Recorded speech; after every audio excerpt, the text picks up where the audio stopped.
I have a credit riddle or conundrum for you. Yes, I'm excited. Which came first? Okay. The good credit or the credit account? How long did it take you to think of this? Just now. No, you're a liar. I swear I didn't have it written out. But we are going to answer that riddle or conundrum today. Can't wait.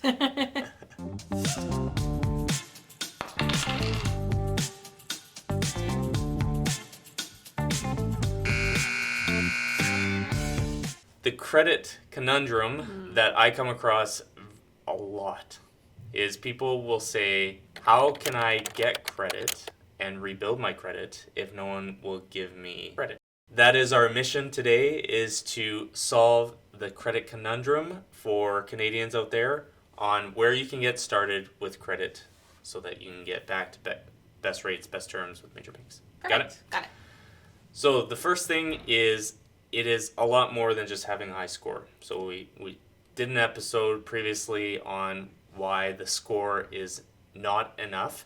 That there's specific things. Sorry, I did the S thing. Specific things that an underwriter or a bank is looking for before they consider you to have established credit. That's a different video. The links are down in the show notes or down below, or the more info. However, what we're going to go through today are some different types of credit rebuilding credit accounts that are very popular or common, and which ones are the best.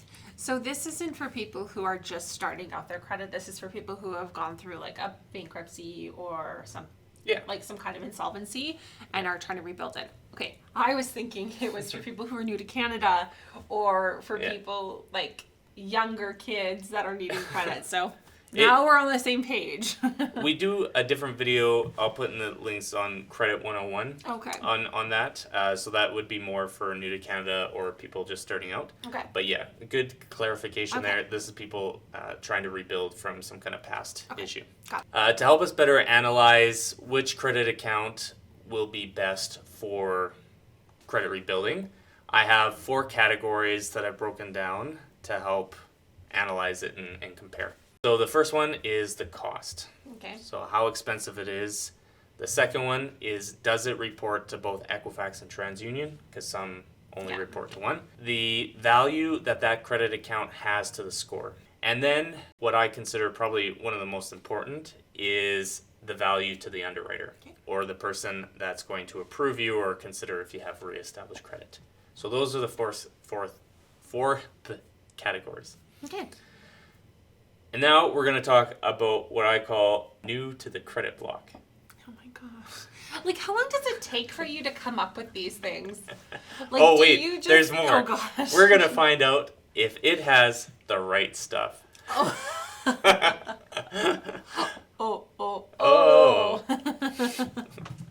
The right stuff. Okay, we stopped. Okay. Anyways, the new kid to the credit block is rent. Oh. After all that. Most Canadians, I wouldn't say most, but a lot of Canadians are upset when they find out that rent does not show up on your credit report. Okay. It's a large payment. Even now, it's higher than ever. And it's most similar to a mortgage. So most Canadians would assume that it is building your credit, but it doesn't show up at all. Okay. And there's this company or a couple companies that are now trying to help it show up on the report. Since there's been a lot of changes to this program since we originally recorded, I just want to direct you to the in-depth review in the more info section or down below. However, I will give a brief summary of what this program looks like, just for those that are a little too lazy to go and click the link. Right now, the price is $5.25, including GST per month, which makes it very inexpensive. It does not report to both Equifax and TransUnion. It only reports with Equifax currently. This is a huge problem and one of the main reasons why I'm not a big fan of it. The value to the score is very low. I'll direct you once again to the in-depth review because it goes into detail on why it doesn't affect the score or help the score very much.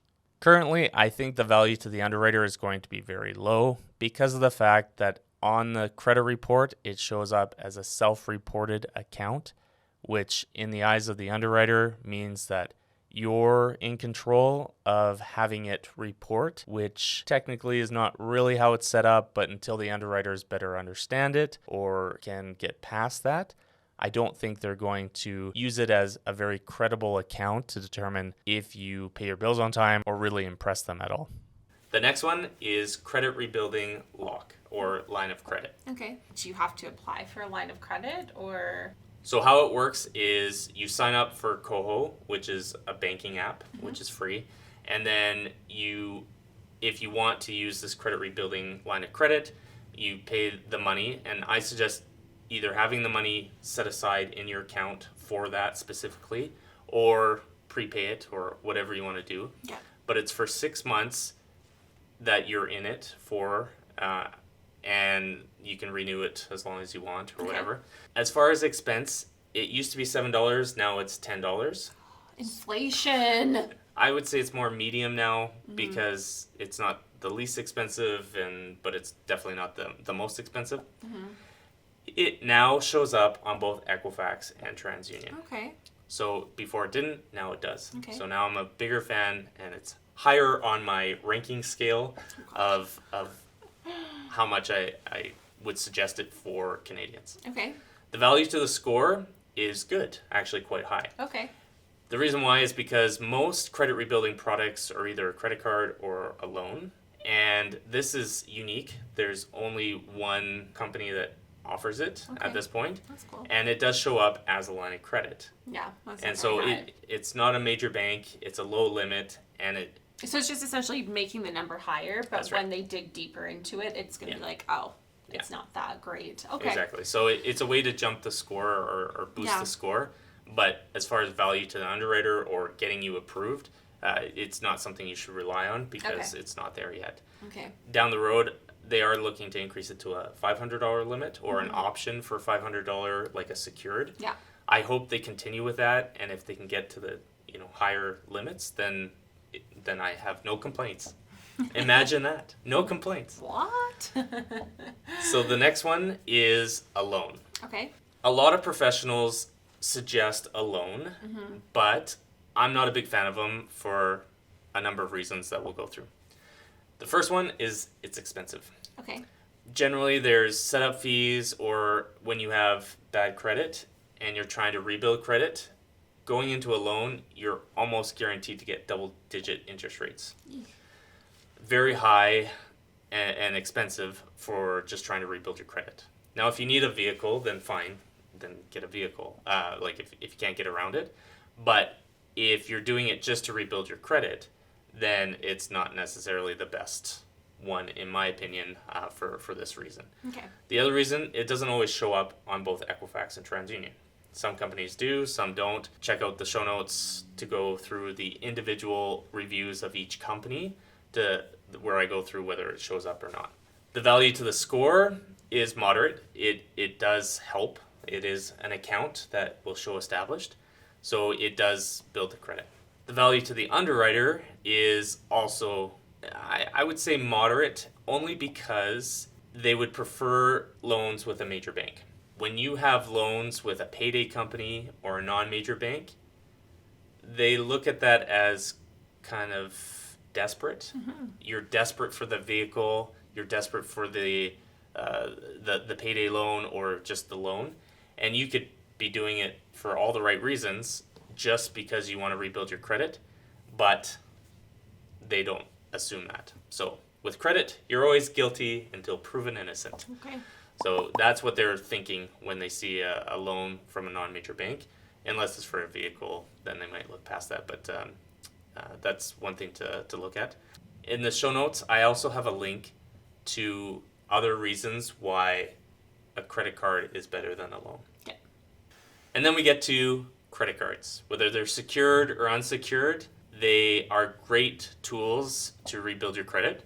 One, because they're generally inexpensive. They're $60, $80 a year. There are some out there that there is no fee.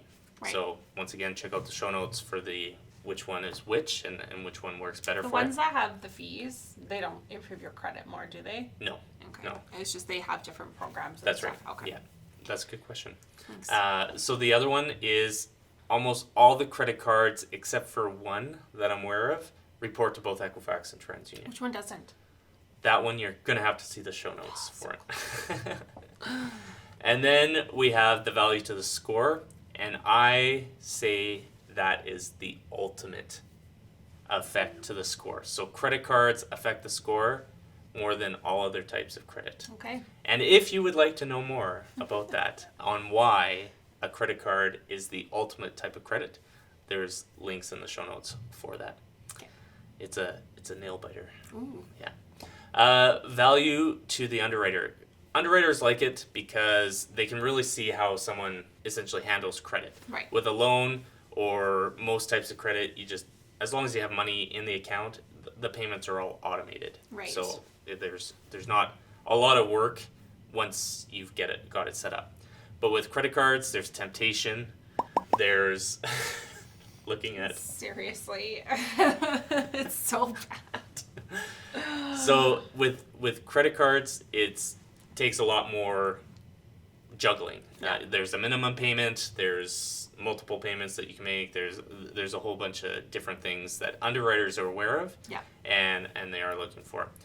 So I have the links to all the best secure cards and unsecured credit cards that I'm aware of out there, and the reviews on all those. Okay. And then we get to the time to review. It's like a sea lion. What did you learn today? Well, that credit cards are the best way to improve your credit. Yeah. That there's lots of products out there that can say they're going to increase your credit score, but it might not actually work. So Right. you need to do your reviewing. Check the fine print, the details, and that's what those videos are for. Really, I don't care which program you go with. It's really up to you. If you can't control a credit card, maybe a credit card isn't the best way. Right. But the videos are essentially designed to cut through all the sales and stick with the creditation of which one's better for you. Did you seriously say credication? Creducation. Creducation. Oh, Yeah. Good. I just see creducation and then your face. If you have any other questions or want to learn more, You can check out any of our social media and the links in the show notes or the more information down below. And we would be happy to go through it with you in more detail.